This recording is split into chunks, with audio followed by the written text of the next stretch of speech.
चलो आगे आ जाओ। थायराइड बहुत बहुत इंपॉर्टेंट ग्लैंड है बच्चा, thyroid gland. Thyroid gland most important gland है।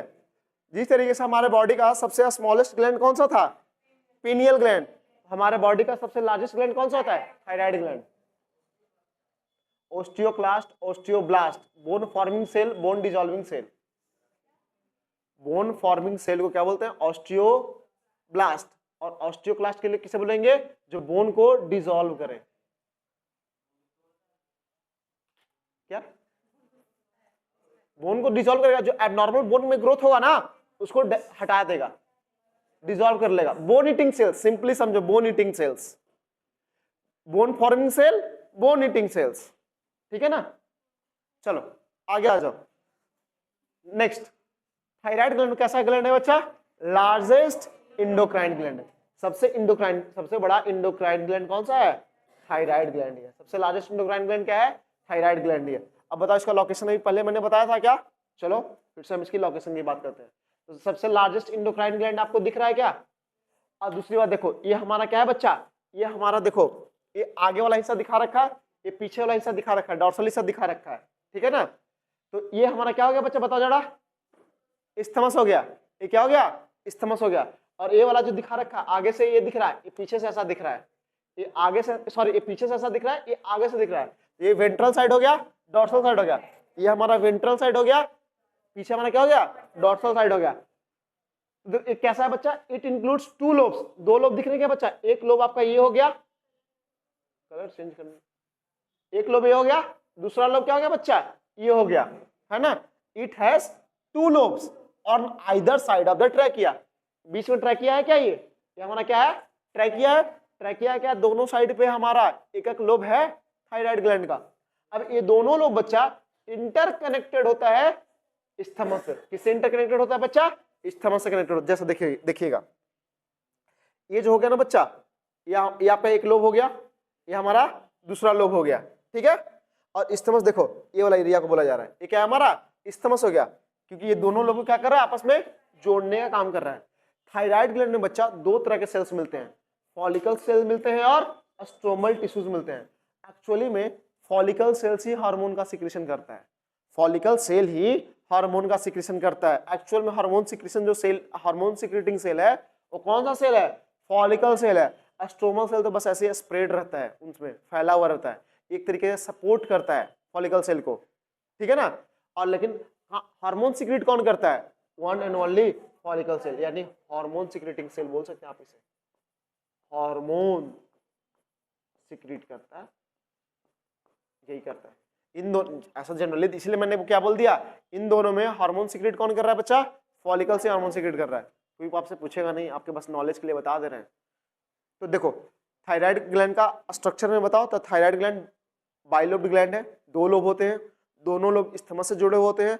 इस्थमस एक तरह का कनेक्टिव टिश्यू होता है, स्पेशलाइज्ड कनेक्टिव टिश्यू है बच्चा।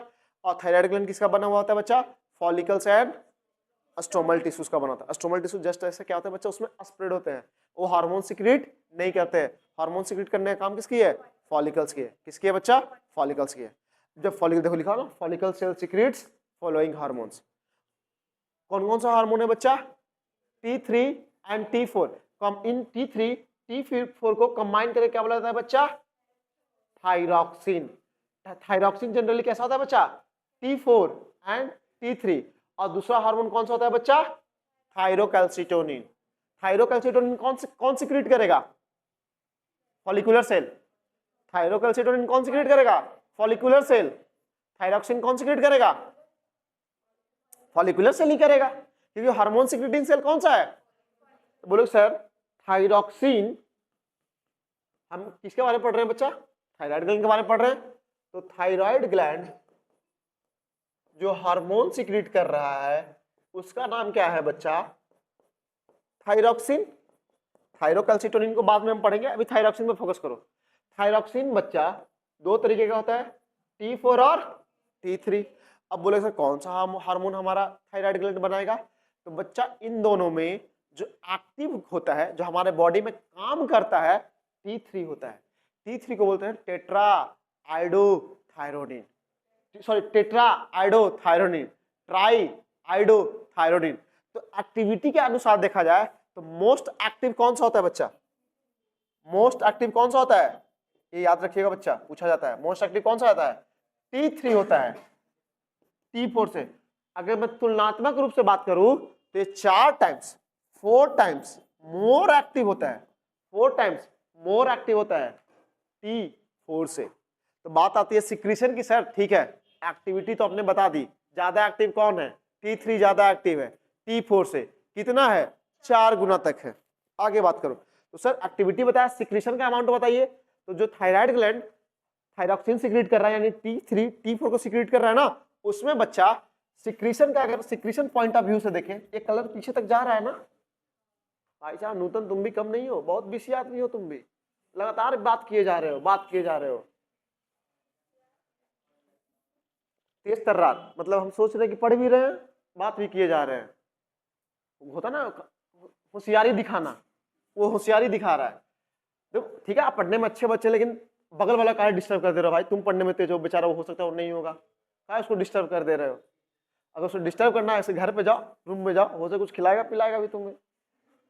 तो देखो अगर सिक्रीशन के आधार पे बात करें बच्चा, तो सिक्रीशन में ना T4 ज्यादा सिक्रीट होता है, T4 ज्यादा सिक्रीट होता है T3 से।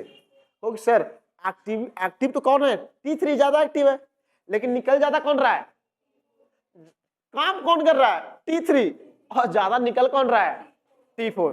तो फिर सर T3 ना हमारे काम का है, तो T4 को फिर T3 में कन्वर्ट कर दिया जाता है, T4 को फिर ही T3 में कन्वर्ट किया जाता है। तो एक्चुअल अगर थायरॉक्सिन की बात करें तो कौन होगा बच्चा? एक्चुअल थायरॉक्सिन जो फंक्शनल है T3 है। T3 क्या है? फंक्शनल है, ठीक है ना। देखो अभी बहुत तेजी से बोल रहा है भाई साहब। तो T4 लगभग कितना निकलता है बच्चा? अगर मैं माने तो अगर 100% निकल रहा है तो 80% शेयर किसका होता है? T4 का होता है। ये कितना निकलता है बच्चा? ओनली 20%।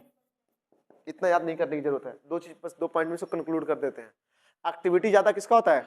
T3 का। सिक्रीशन ज्यादा किसका होता है? T4 का ज्यादा होता है, ठीक है ना बच्चा। अब बोलो कोई दिक्कत? अब वापस आ जाओ। फंक्शन देखो, BMR क्या होता है बच्चा? बेसल मेटाबॉलिक रेट क्या होता है ये बताओ हमें। बेसल मेटाबॉलिक रेट क्या होता है? हाँ नूतन, बेसल मेटाबॉलिक रेट क्या होता है बताओ।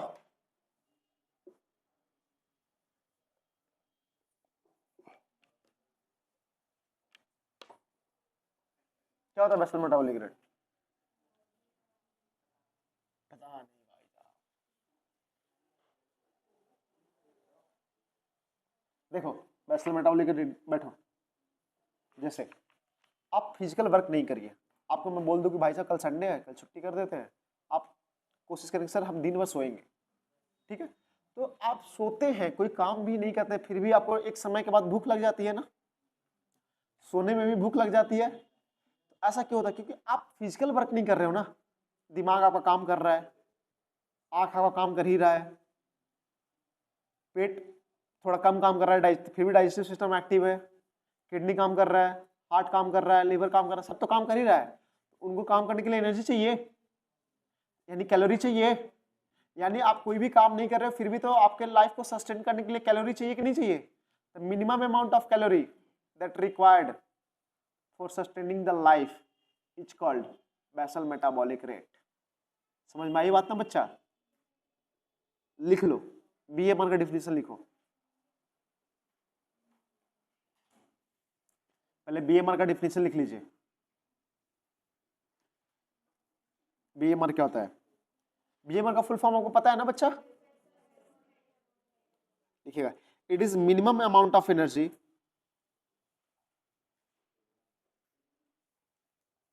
it is minimum amount of energy